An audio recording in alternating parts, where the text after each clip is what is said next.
Hello. Hello, કોણ બોલો છો? હા, તમે કોણ બોલો? વિમલભાઈ વાત કરું છું, ગૌરવ પેશર તલોદ. કઈથી? ગૌરવ પેશરમાંથી વિમલભાઈ વાત કરું છું. બોલો ને.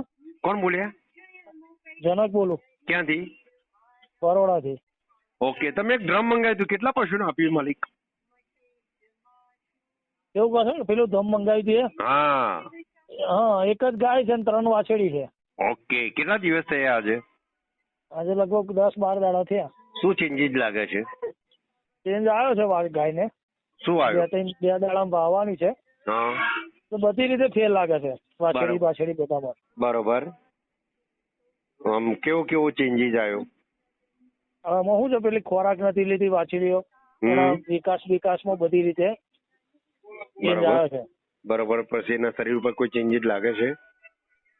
આમાં કેવું છે, મને હવે વયા પછી હું તમને વાત કરું, કારણ કે એક વાછરમાં મારે દૂધ ઓછું હતું ને, હા. એટલે હવે વયા પછી કેવું છે, એમાં ફેર આવે છે, એના પર આધાર છે. ઓકે માલિક. મેં ખાસ છે ને લીધું હતું એના માટે. એ ગાયને એક વાછરમાં 4 માંથી એક વાછરમાં દૂધ ઓછું હતું. ઓકે. એટલે લીધું છે. આ વયા પછી કેવું થાય છે, ઓકે. પાછો ચાલુ થઈ